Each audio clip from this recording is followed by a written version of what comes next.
fireworks last night. Fireworks last night when Kirk Herbstreit went on the playoff ranking show and said he was concerned that Michigan might not play, and then he apologized after that in the big game against Ohio State. Now, Herbstreit has been proven partially correct because Michigan now has canceled their game this weekend.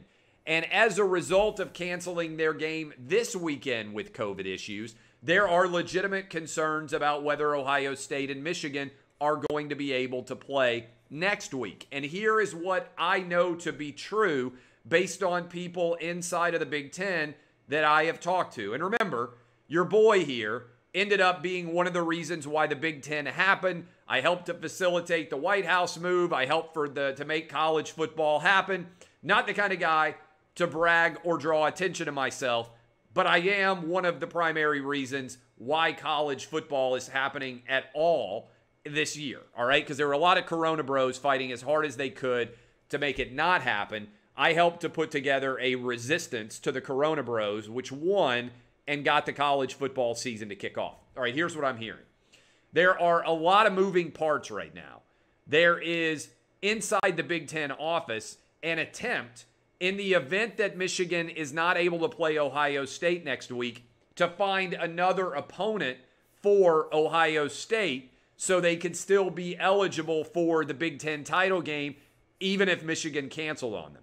I am told that Ohio State is desperately planning to get on the field this weekend against Michigan State and that things look good there. But there's a lot of nervousness and apprehension about what might be going on with Michigan, such that there are a couple of different things going on right now in the Big Ten. One, it's important to recognize the 14 athletic directors in the Big Ten control the rules about who is eligible for the Big Ten title game. So they could, and there is discussion about this, the athletic directors could change the rule to allow teams to be able to play even if they didn't meet that minimum of games, okay? So that is one possibility. The rule could be changed.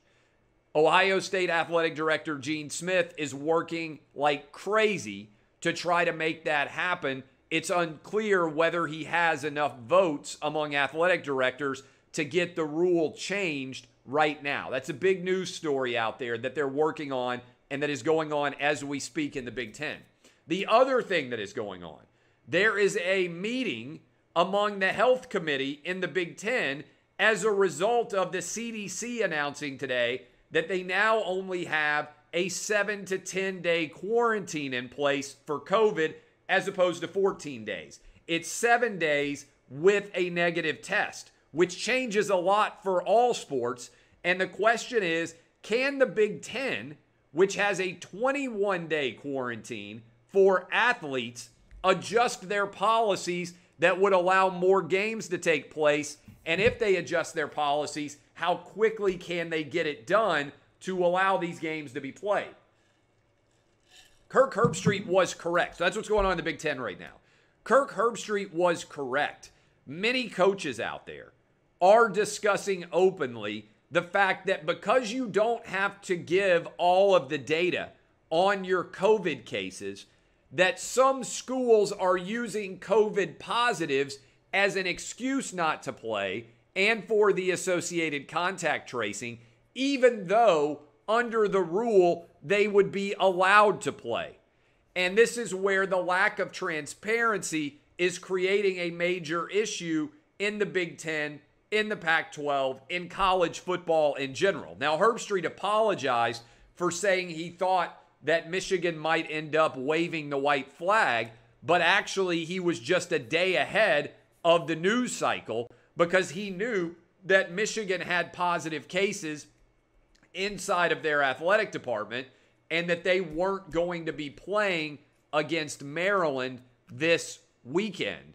And he was already looking ahead to whether they might also avoid playing against Ohio State and in the process, due to Big Ten rules, not play and keep Ohio State from being able to play in the conference championship game. Now, I've also been told there are conversations about potentially Ohio State and Wisconsin playing on December 19th in a sort of shadow Big Ten title game instead of being in the Big Ten title game itself. The two schools that were kept out for failure to play enough games could potentially play against each other on the 19th when theoretically Northwestern and Indiana might be playing their own championship game. All of those wrinkles confusing enough for you? As the sands turn, as the hourglass falls, whatever you want to say, the sands in the hourglass, days of our lives style, we are in the middle of days of the Big Ten, and it is a wild, wild scenario right now.